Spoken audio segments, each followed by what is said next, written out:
Danny, a tough one to take today, given how well we did to pull it back and go ahead. Yeah, I think that if you'd have based the game on the first 25 minutes, we didn't deserve anything out of it. We were miles off it, and they started really well. And it was disappointing because everything we've done right in the previous 5-6 weeks was just kind of went out the window. But for some clinical finishing and some great deliveries, we managed to keep ourselves in the game. And then I think towards the end of the first half, we started to stamp a bit of authority. We actually started to play our game and get the ball down and pass it. So second half, we were confident we could come out and win the game. And although I didn't think we was outstanding second half, I thought we were much better, and we controlled most of the half, to be fair.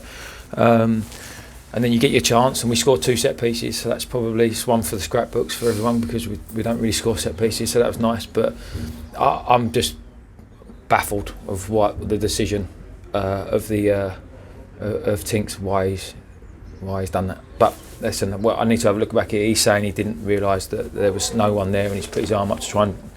But it's one of those things. But those sort of decisions kill you. And as we've just talked about off air, it would have moved us nicely up the table. But then we haven't been beat. It extends the unbeaten run, and from a performance perspective, when you as poor as we were at times in the first half, to not lose the game and get something out of it, you have to sometimes just take the point and move on. And Harrison obviously came in for Lewis as well. That one change. What was the thinking behind that? Well, no, obviously Harrison started at Wrexham, so Harrison and Mo, they I think they earned the right to start. But Lewis has looked good in training this week, so he got his chance when he came on. And I feel for the forwards at times, because we ask a lot of them out of possession, and they give their all. And I don't think Harrison has anything other than praise from us, from his work ethic, and he had a couple of chances we think he could have done probably a little bit better with, but we could say that about a few of them, to be fair. And good finishes from Mo and Craig as well. Good to see them back on the score sheet.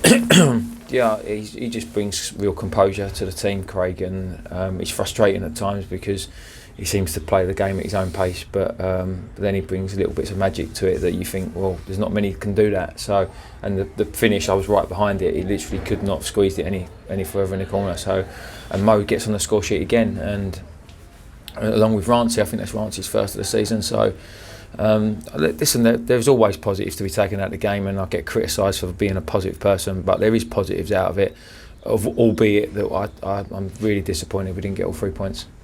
You mentioned Rancy's first goal there as well. It's good to see him obviously put us in front, and 2 set pieces that we scored from as well. Yeah, I think the deliveries were good. The delivery for Rancy's goal was it's exactly what we want. We want it. We haven't got the aerial power to go and just loop it up in the air and bash teams.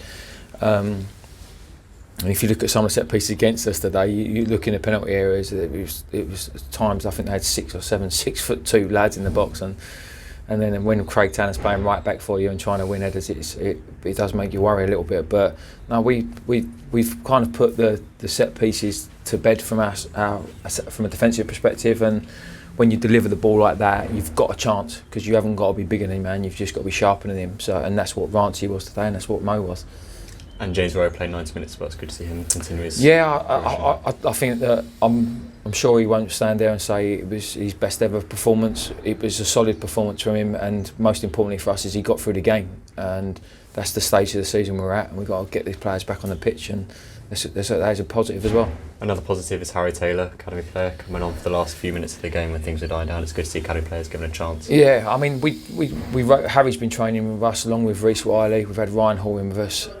Reece Miller's been in with us and regularly now, and they're great prospects. And I think we have to manage that, because that's what they are. They're prospects. They're nowhere near ready to just play week in, week out at this level, but they're not far away in the sense of getting an opportunity.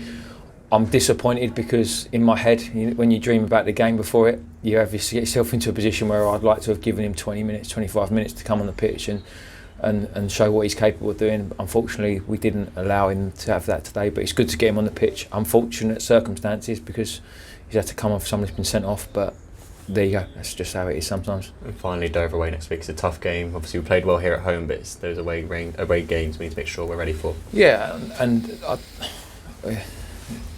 talking about getting bored of stuff, I think I'm bored of saying that every game's a tough game in this league, because today proved that more than anything. But that's a really tough place to go, to Dover, and Hesh gets his teams, they're so well organised and effective at what they do, and if you're not on it and you're not at it, if we play like we did in the first half today, we will not get a positive result on Saturday. We've got to now in the background make sure that that doesn't happen.